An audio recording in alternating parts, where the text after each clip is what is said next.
Spartans, ready your breakfast and eat hearty, for tonight we dine in hell. Good King Wolfonitis, can I share with you some of these? What is that? Kiwi fruit. My wife packed them up for me.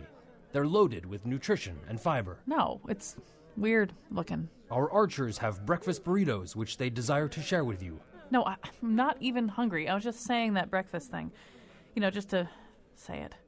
Remember this day, Spartans, because the poets will sing of how we 300 warriors fought off the 1,000,000 Persians. Actually, sire, our scouts are saying it's more like 100,000 of them. Yeah, but we are definitely outnumbered, so... Well, somewhat. We just got a whole bunch of reinforcements. But not as many as them. No, but when you factor in the terrain, the terrain really favors us. Okay, the terrain. Also, they've got the sun in their eyes. You know what? You're kind of getting on my last raw nerve here. We are vastly outnumbered. We're going to do this really heroic thing. We're going to them up really badly and then die in the process and be famous forever. End of story. Actually, I like our chances. You like our chances? What kind of talk is that? I can see a win here. See, this is why I didn't want to bring you. Everybody else, the other 298 Spartans, are totally cool with being outnumbered, getting slaughtered, and going right into the history books, but not you. What is it with you? I think maybe somebody's a little hangry. Me? You get like this if you don't eat. Try the breakfast burrito. Ugh, it's so heavy. It's just going to sit in my stomach all day. Just a few bites. Can I still say the thing about, tonight we dine in hell? Maybe more like, tonight we dine, and they might be out of some of the specials. This is just not the underdog story I was told it would be. Maybe if I listen to this show about underdogs, I'll understand better. And now he took the Persians and the points over Golden State. Colin McEnroe. Although, when you take the Persians and the points, it turns out to be spear points. I thought it was just a typical betting line. All right, so... and the Golden State, they're the Warriors. You're not going to beat them. So we're going to be talking about underdogs today. Maybe we'll be able to help that obscure Persian king, although it turns out to be a really complicated topic. It doesn't really lay itself out as neatly as maybe we thought going into the show.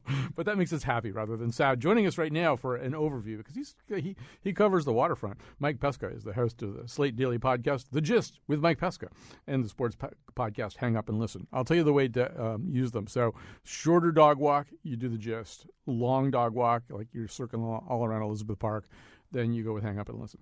Yes, an underdog walk. Underdog Keep walk. It here. Exactly. So, but either way, you got to listen one way or another. Joining us in a few minutes is Reggie Hatchett. You want to talk about an underdog story? Well, Reggie's supposed to be here in the studio with us today. He's the coach of the Weaver High School basketball team, which is an underdog in a lot of ways, and including the fact that he's not here because there's a leak in the roof of the gym and he has to stay there and mop it up so that his team can practice. Lucy Ferris is here in the studio. She's writer-in-residence at Trinity College, author of many books, including most recently A Sister to Honor. A little bit later, we'll be talking to August Wolf, which is a great name. No relation to Kion. He's the Republican candidate for U.S. Senate, who will probably be the opponent of Democratic Senator Richard Blumenthal this year. That would make him an underdog. But so, Mike, I wanted to just sort of talk about our American psychology about underdogs. You could sort of argue, or I will argue to you anyway, that there are two currents that are kind of in conflict with one another. One of them is our notion of having been foundationally underdogs. We have Puritans fleeing from England. They are absolutely underdogs. They've got to go someplace and start a new life. You've got the story of our revolution, which is we position ourselves, at least narratively, as underdogs against the better organized, better trained British. So you've sort of got that this is a story of a nation of plucky upstarts. But then you've got also the strain of triumphalism that we're seeing right now in American politics, that Donald Trump doesn't think that we're underdogs or that we should be underdogs. He says we're not winning anymore. We're supposed to win all the time. We're supposed to be top dogs, city on the hill, American exceptionalism. So I don't know. It seems as though we have kind of divided ideas about our own dog status.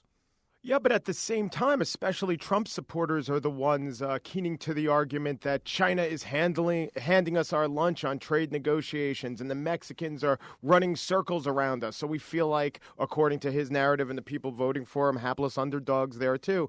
And even in matters military, when clearly, the Republicans are actually saying things like, well, we need to have the strongest military, which, Obama rolls his eyes and say, we do, the strongest, stronger than the next six combined even.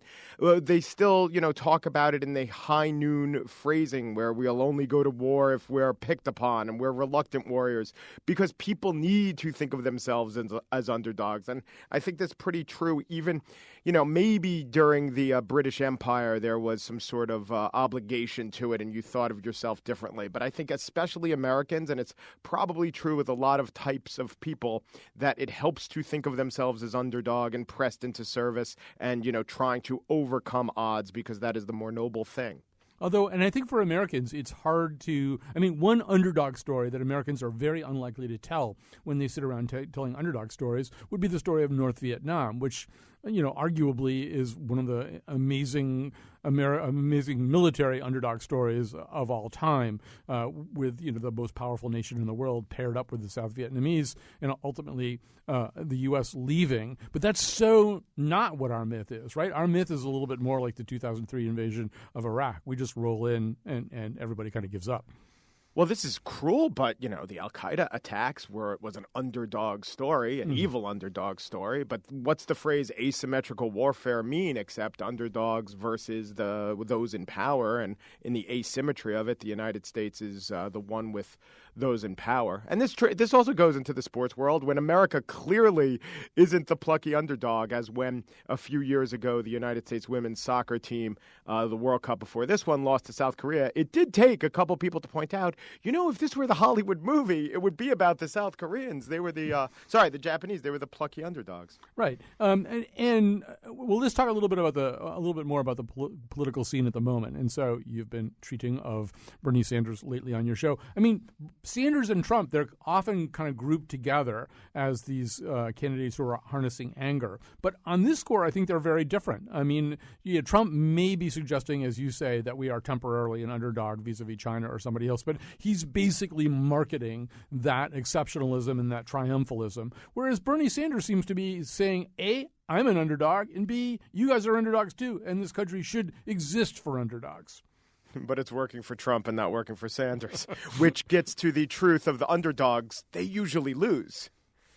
Right, exactly. So as one of our producers, Jonathan McNichol, said, the reality in sports is, you'll watch a sports movie about underdogs. All of the great sports movies are about underdogs. You're less likely to pick out a sports contest to watch on television if one of the teams is a real underdog, because, in fact, you feel as though you already know the outcome.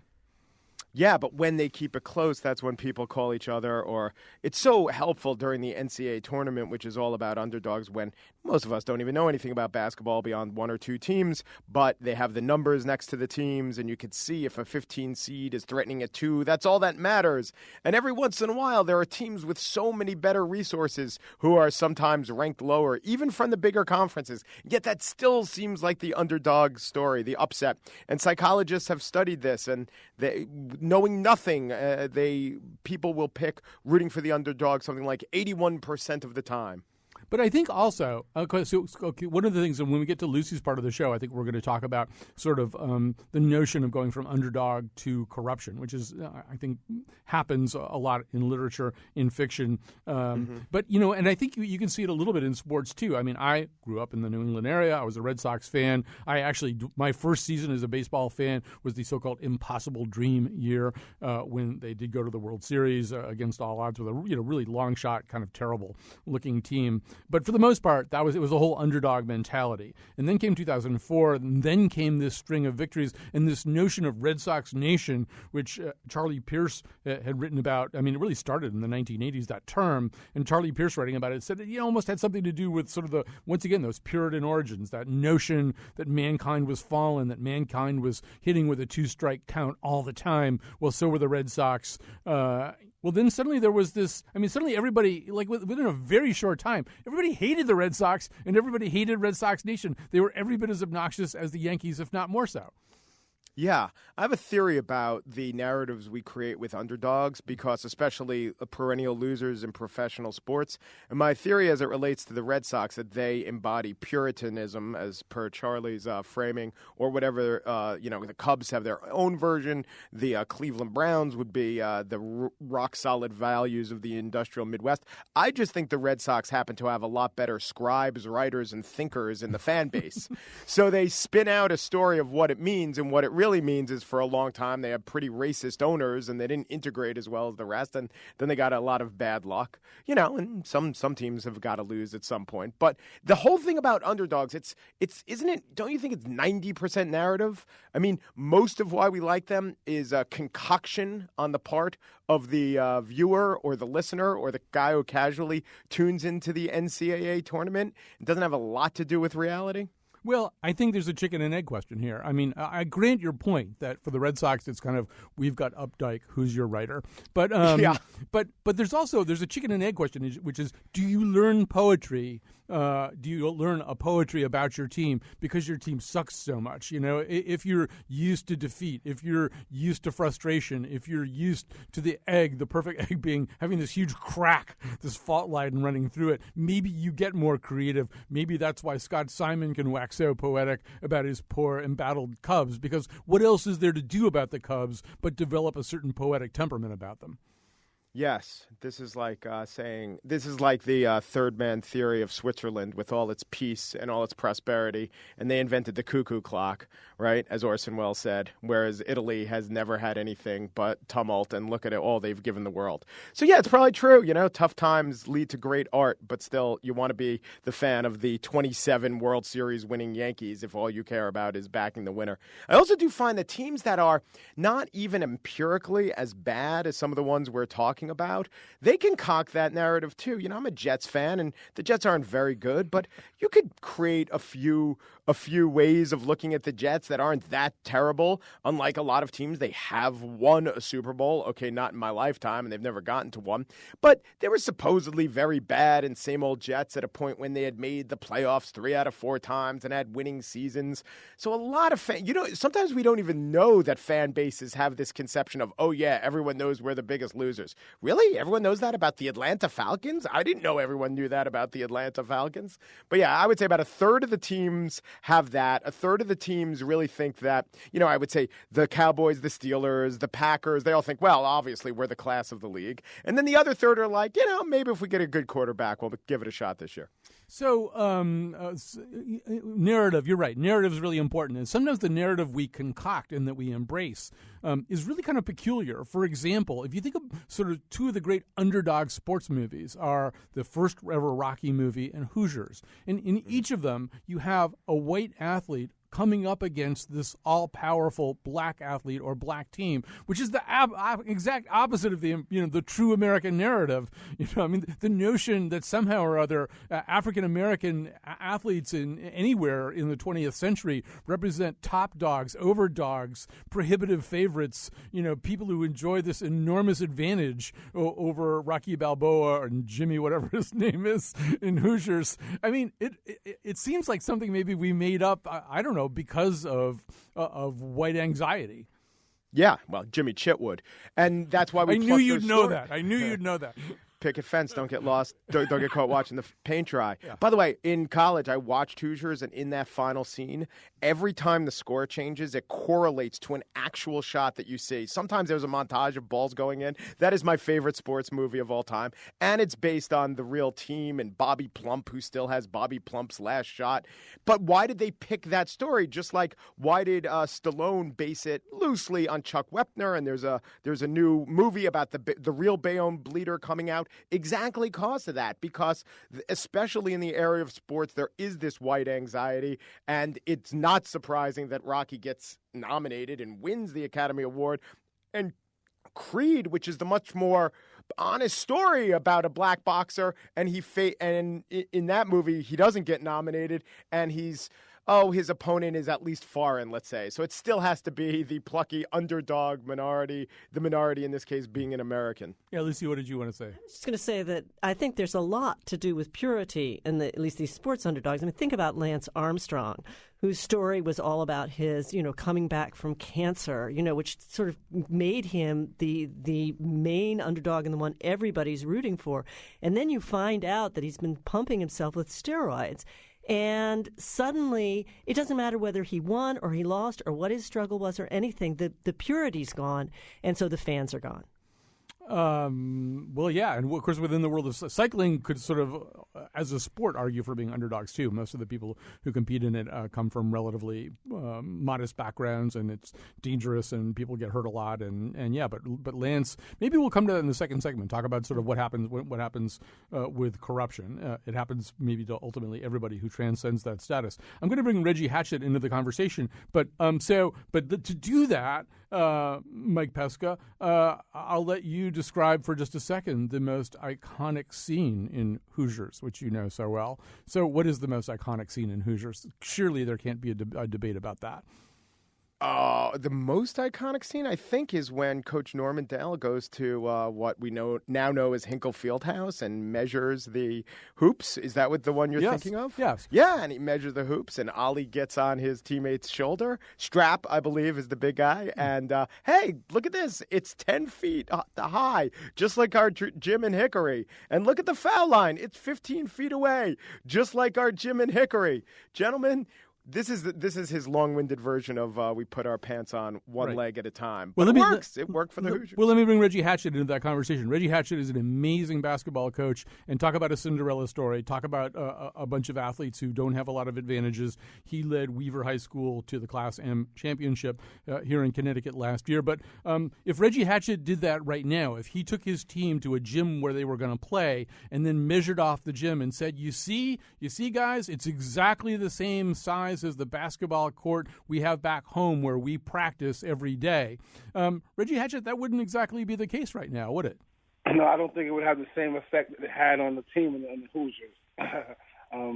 Not modern day. But I think that, the reason why people get behind, a team like ours is not necessarily that we have lesser talent or we seem to be the smaller team, but I think that it's quite obvious that we have a lack of resources when compared to the guys that we face.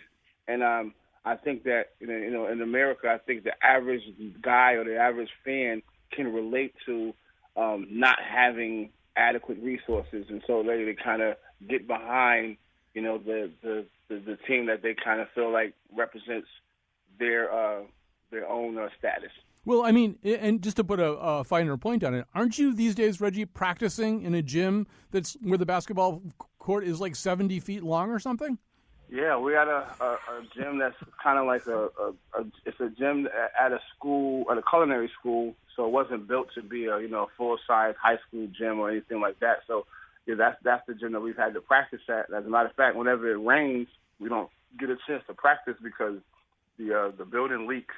So, we won't practice. Our state tournament starts today, and we'll have a problem, practicing today because, it'll be raining inside, so to speak. So there you go, Mike Pesca. This is a guy who can't do that, at least not the length of the court, not for fast breaks, not for things like that. If he measures the new court, it's going to be all wrong.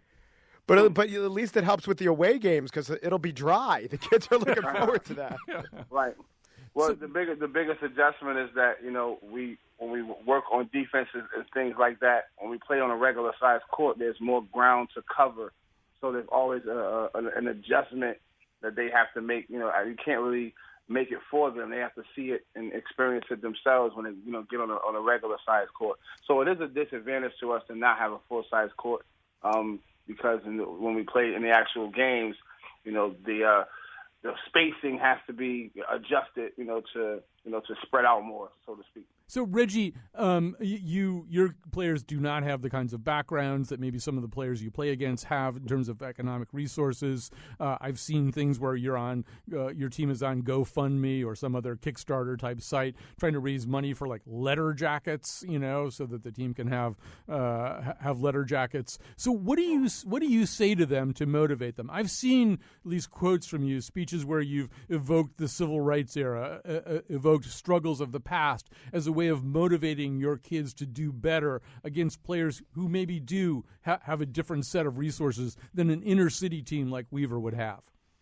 Right. Well, I definitely use the fact that that they come from these areas where resources are so scarce, and instead of using that to anger them and make them bitter, I try to turn that into fuel for them to use their sport as a way to equalize, the situation. Because for a lot of the guys on our team, the only way they're going to go to higher education is if they get an athletic scholarship.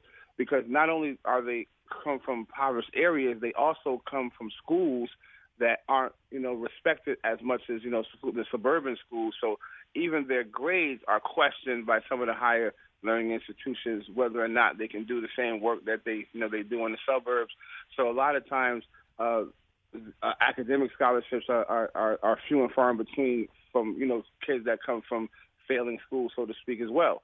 So, like a lot of them don't have any opportunity other than athletics to level the playing field, so to speak. So, Mike Pesca, I know you have to go, but let me just ask you one last question, and you may have your own set of reactions to this. But one of the ways that sports plays into our foundational methodology is kind of the way that Reggie just said this: that you may not have everything that everybody else has, but if you've got some God-given talent and you work really hard, you exploit it any way you can. Or maybe you don't even have that much talent. There are plenty of sports movies about that, but you work hard. That it can be an equalizer. There's a way in which you, the underdog, can put yourself up at a different level. Although I wonder if there's not something kind of seductive and proportionally misleading about that.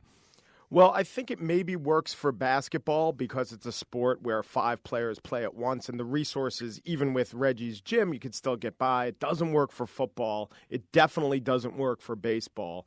And it doesn't work for society. So even if sports is a microcosm, let's not kid ourselves, as we so often have, that if you just try hard and have a little pluck, you'll be able to equalize the playing field. And also, when a lot of these kids from an impoverished background get wooed to go to a college, if they're lucky enough to get that offer, man, are they going to be attracted to the huge school with the great facilities so they don't have to continually be the underdog. As well they should. Yeah. And so, well, first of all, thank you, Mike Pesca. I know you've got to go. You've got your own show to do. People should listen to The Gist with Mike Pesca. And Reggie, as we finish up this conversation, I think Mike makes a really great point, which is that obviously for a lot of your players, the dream is to go to some place that has multi-million-dollar athletic facilities where they'll get a lot of the things that elite athletes get. And I know from conversations that you and I have previously had that that's one of your struggles with them, that you have to get them to realize that, yes, they're underdogs now, and they may dream of living a life that's a very different one,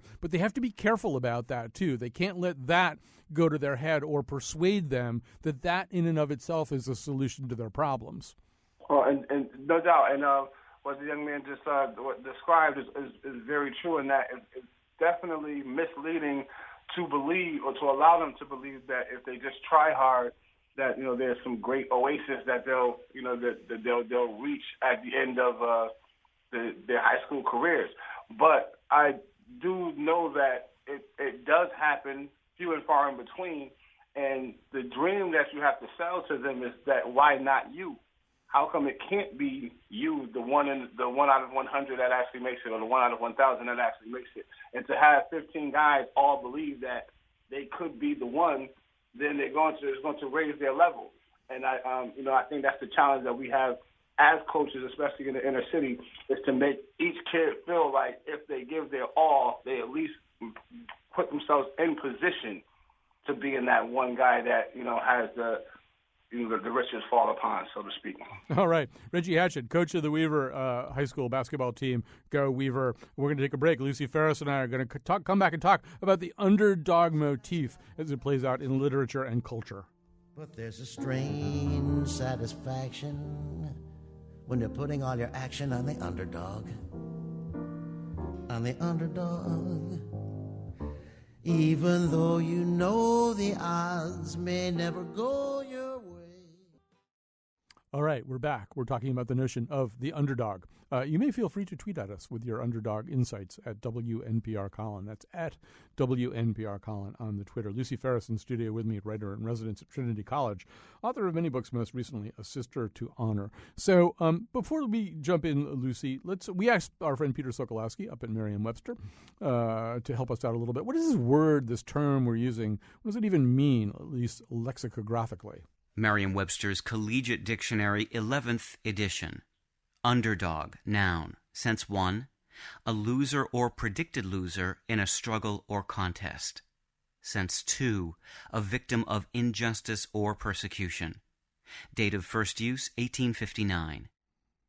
All right, so Lucy, there's that whole idea that there are only 7 stories that we keep telling over and over again. We actually did a whole show trying to figure out what those 7 stories are. Who knows? But one of them probably is some version of Cinderella, right? That particularly 19th century fiction, 18th century fiction, there's an awful lot of that. That Jane Eyre is Cinderella. That there's this story that the last shall be first, and you think you're ugly and downtrodden and threadbare, and you don't have any money or connections, but you're wrong. The meek shall inherit the earth. Right.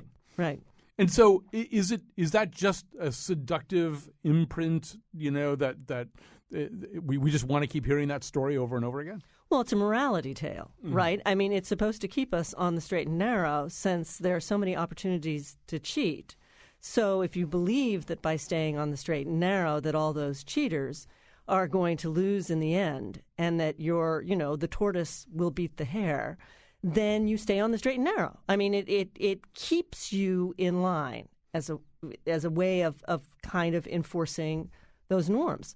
So it's not just something we want to believe in. I think it's also something that keeps us acting maybe a little more ethically. Yeah, I mean, ethically maybe. You'd hate to think that it's an agent of social control. I mean, certainly Dickens loves underdogs, and he doesn't want us to not be outraged by the behavior of the overdogs. Right, absolutely. And Dickens is great in that he's nuanced. I mean, Fagin in Oliver Twist is a terrible, terrible man. But in some ways, you like him because he is an underdog, because his little army of pickpockets are all poor boys, and because he was born poor and was a pickpocket. So you cut him a little bit of slack until he goes over the edge. It seems to me that in those 19th and 18th century novels, for the most part, I'm sure we could think of some exceptions, but for the most part, running right up to and including the really seminal, iconic works of Mark Twain, that the notion is that we just want to see the underdog get through this and maybe escape his or her station and arrive at a better place, right? We don't, for the most part, deal with the potential that they are going to become the thing that they abhorred. Well, even if they are, we generally end the story before that. I mean, when you think of the story of David and Goliath, you just think about David hitting Goliath, between the eyes with the stone. We do follow David a little bit. So. Well, I was going to say, but you don't think about what happens to David and what he does to Bathsheba's husband. Right. I mean, that's like a different story. That's a different David. Right. We're not thinking about him as the same guy. So it's kind of like romance stories end with the wedding. Underdog stories end with that triumph because we don't want to see past that. Although I would suggest, and tell me what you think of this, that as we get into the American 20th century, there's a different narrative that pops up. And in about the 15 years between 1925 and 1940, we get 2 of our really iconic stories. One of them is The Great Gatsby. The other one's Citizen Kane. And in some ways, they're the same story. These are stories about underdogs who made it, who acquired wealth anyway. But in fact, there turned out to be all kinds of other missing things that maybe as we saw our own nation acquire this hegemonic power, it occurred to certain writers and creators like Wells and like Fitzgerald, wow, maybe that's not all there is. Well, and there's the morality tale again. I mean, Gatsby has to die because Gatsby cheated his way to the top. I mean, if Gatsby had just been a Horatio Alger character, it would have been harder and I would say far more tragic to kill him off. I mean, when Gatsby dies, we just feel like, well, of course he's going to die because there was that corruption that came along with winning his way to the top. Right. But I think that becomes a more interesting story, that the Horatio Alger story seems naive, much past 1925. That's a harder story to tell. Somebody poor pulls himself up by his bootstraps. Isn't that great? Nobody really buys that anymore. Maybe because we're going through the Depression. We're going through a whole series of things that suggest to us that this is a much more perilous journey from underdog status to top dog status. Well, and that goes back, though, long before. My favorite underdog story is Becky Sharp in Vanity Fair, in Thackeray's Vanity Fair, who's born with nothing except her wit. And she uses that wit to claw her way to the top. And you love her every bit of the way. And then, of course, she gets to the top and she has to fall. So we've been seeing the germs of that even before we got to Fitzgerald and Wells. Though I would say that again, a lot of those stories, if they go over the edge, are just giving us what the inevitable consequence is. We're talking to Lucy Ferris right now. We're talking about Underdog, so you can tweet at us at WNPR Colin. So let's talk about writers, because one of the things that writers are doing, obviously, is projecting either their dreams, their hopes, their fears. And I think writers often are themselves underdogs. We all think we're underdogs. I mean, I don't know how Fitzgerald thought of himself, though he had to go out to Hollywood and write screenplays to keep it going. But I'd say that I used to say that you become a writer because you're unpopular in high school and you have nothing to do on Friday night, so you stay home and write stories. So writers, generally speaking, as a breed, I think, identify with underdogs. So and then you can do sort of two things. I mean, if you're going to play into this myth or this narrative at all, and so I'm going to talk about a part of quote-unquote literature that probably you're less familiar with, but the two guys who created Superman, Jerry Siegel and Joe Shuster, they weren't underdogs. They were nerds. They were in a lot of ways, in the Cleveland where they grew up, they would have been way down the food chain in high school and other kinds of pecking orders. So they dreamed about somebody who wasn't. Well, yeah, but their dream also includes Clark Kent. Right. So, I mean, Clark Kent is the nebbishy guy, and Superman is his alter ego. Yes. On the other hand, bear in mind that one of the many differences between Batman and Superman is that Superman is the reality, Clark Kent is the disguise. True. Whereas Batman is the disguise, Bruce Wayne is the reality. Yeah, but when Clark Kent is feeling rejected by Lois Lane, he's still really feeling rejected. Yeah, so you can't write that part. You can't write the underdog part out entirely. Somehow or other, all of us, because probably all of us at some level think that we're underdogs, except for Donald Trump and a handful of other people. We want that to latch onto. Well, I think if we don't think that we're underdogs, then we're probably thinking of our, feeling as though we own the world and we're megalomaniacs. It's true, though, that that's a deceptive myth. I mean, you were talking before about political supporters, and there are plenty of people in this country who think of themselves as beleaguered, as think of themselves that they're threatened in Iowa by an army of jihadists, and have trouble accepting that this is a relatively affluent country that is a lot stronger than all the other countries in the world. We're not comfortable with that. So we adopt that persona maybe the way Superman adopts Clark Kent.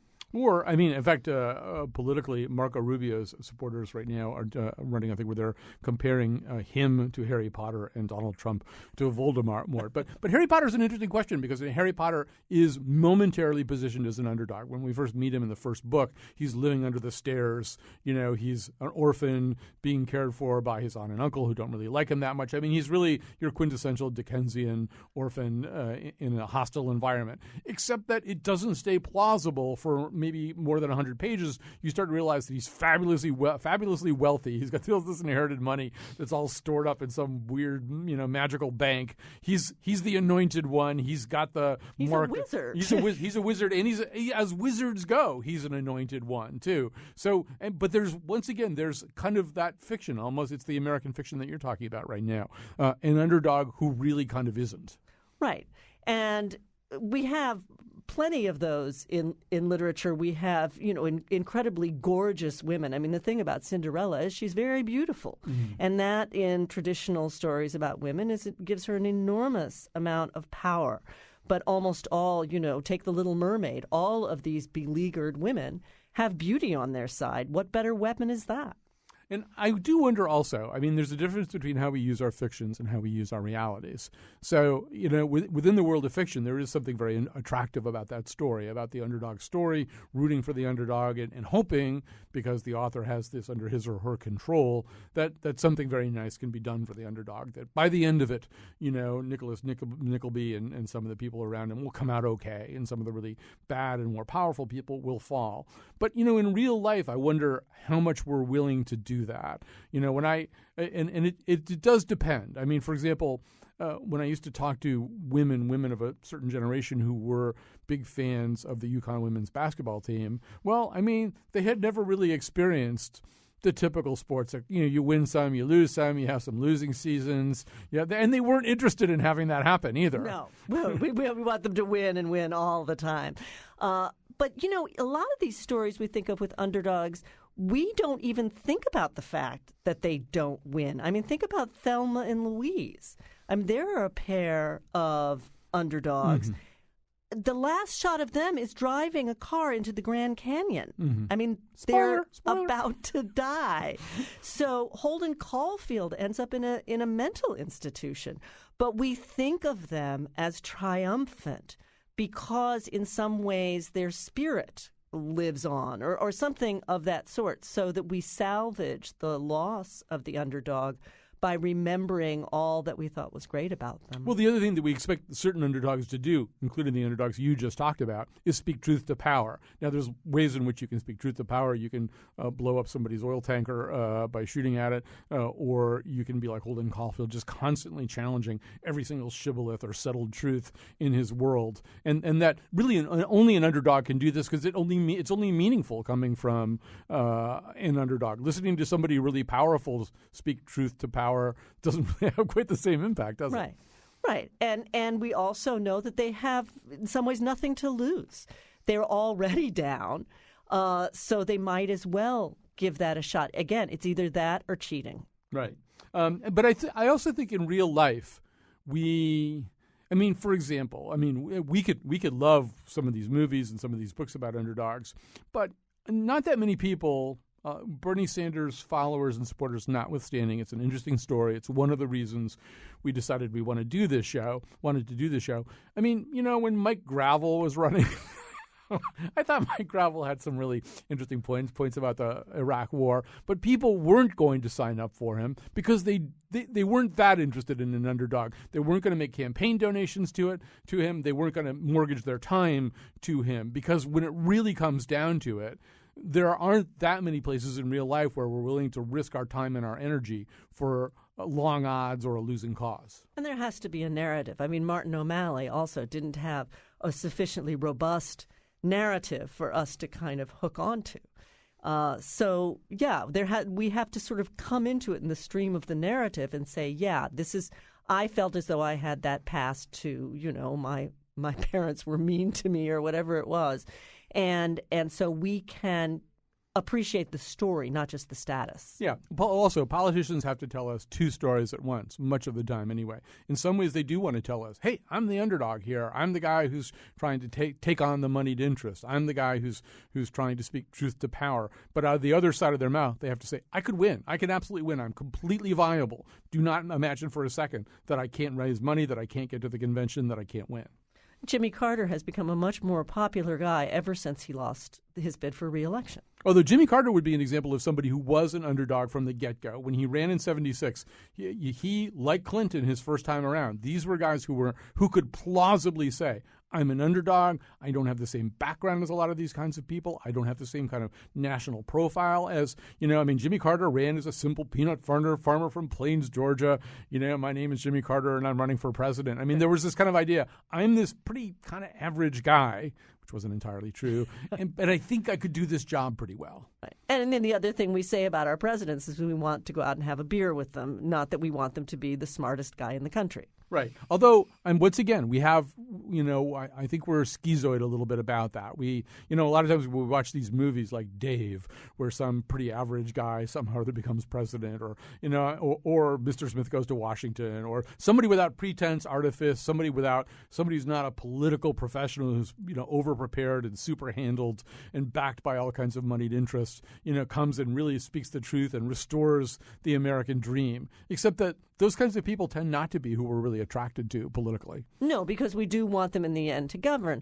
The other thing, though, is that just to circle back to literature, we'll tell the story of the underdog in a way that even if we know the character is fairly complicated and has some venality or some greed or some whatever, we're going to tell the story highlighting the thing that sort of shines forth. So I think of these Hilary Mantel novels, Bring Up the Bodies, and Wolf Hall, that have gotten so much attention. It's about Thomas Cromwell, who was an advisor to Henry VIII. Now, Thomas Cromwell was a really crafty politician, and he did some pretty nasty things in his life. But the way that he's cast in the novels and in the TV adaptation is of someone who's got a kind of modern sensibility, who understands the truth, who cuts through the BS.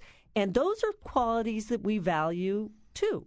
And he's absolutely from the wrong side of the tracks. He grows up in something pretty close to dire poverty and the object of terrible violence from a drunken, abusive father. This is the least likely man to rise up and become a key advisor to Henry VIII. Henry VIII's advisors are courtiers. So at that level, he's an outlier, and he is an underdog who arrives right into the inner circle. Right, and he gets where he gets by his wits. We do appreciate people who get places by their wits. We don't like them to show it off, but we like it when we see them using their God-given brains. Right, and because the other narrative that we have is the narrative of Henry VIII, and we see it over and over again. I mean, sometimes it's an underdog too. Rocky at a certain point becomes this kind of bloated guy with this really sort of ugly modern Italianate mansion.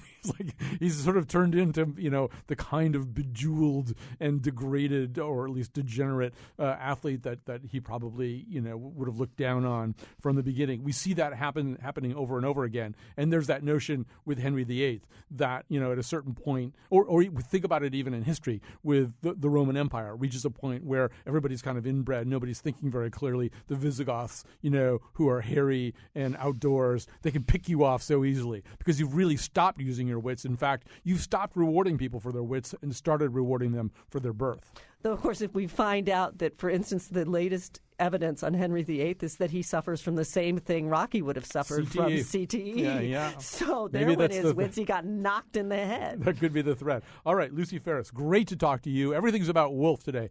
Chion Wolf, Wolf Hall. Coming up, August Wolf, the guy who's running against Dick Blumenthal.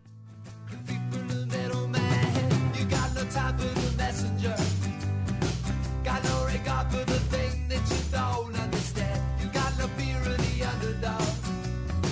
That's why you will not survive.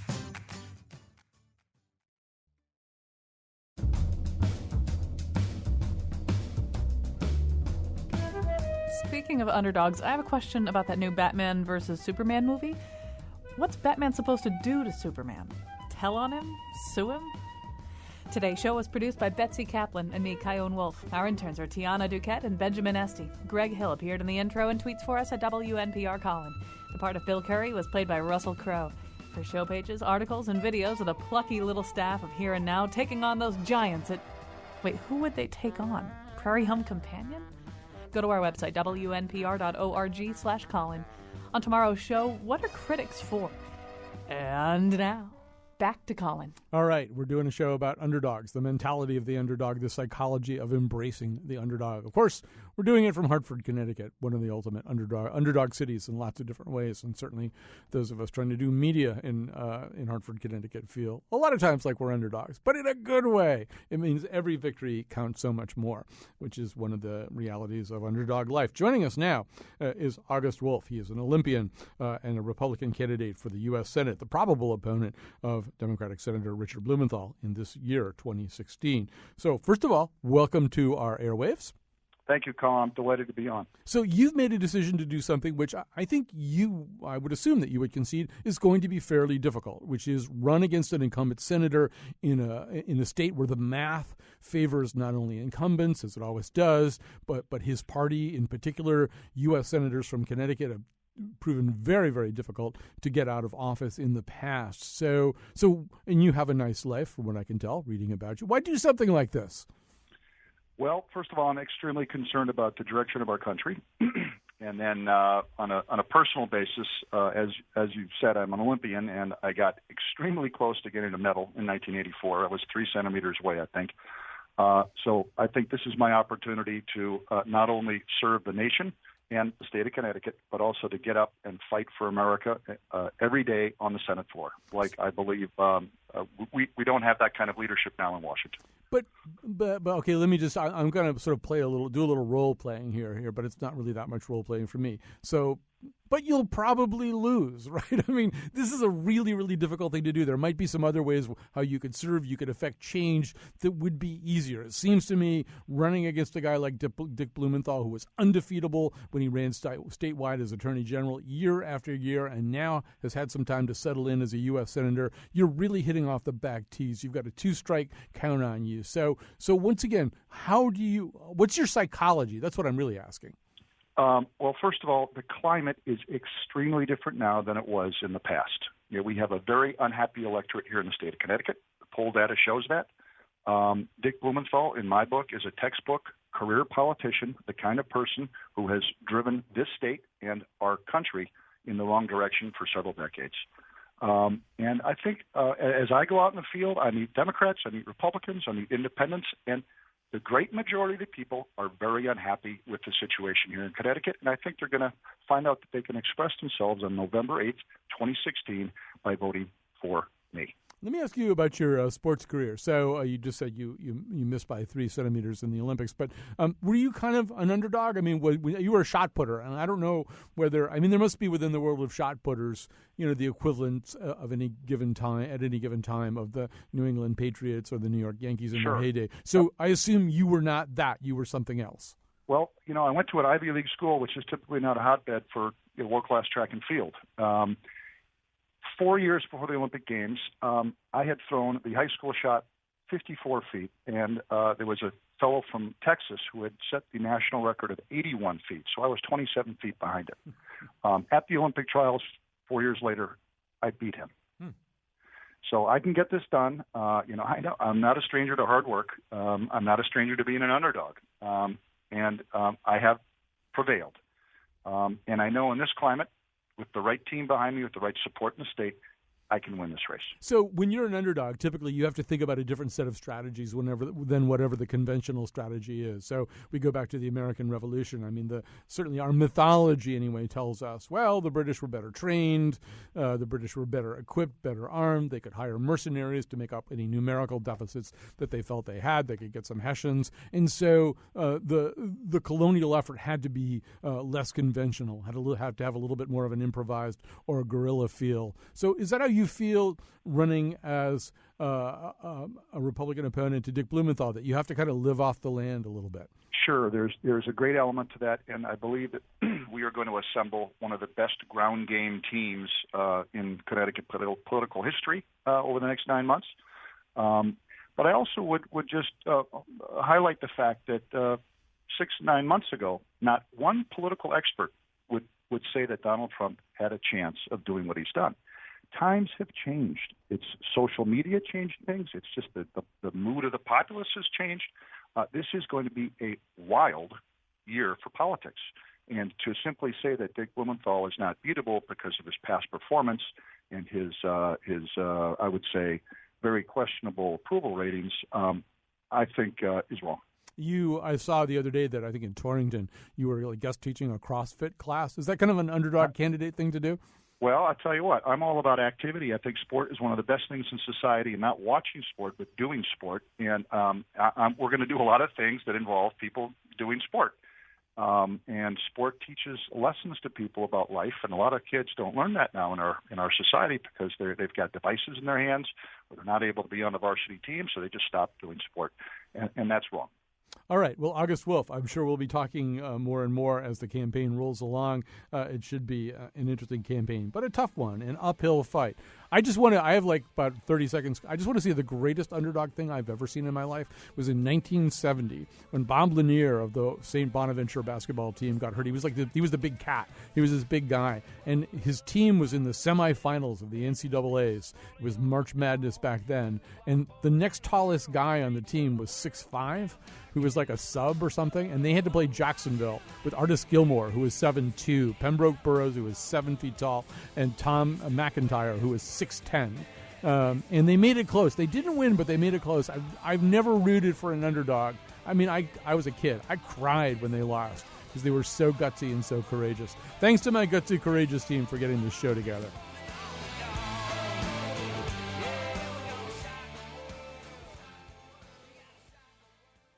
If I ran against August Wolf, then who would be the underdog? What do you mean? Well, who would be most likely to lose? The people of Connecticut. Ooh, burn.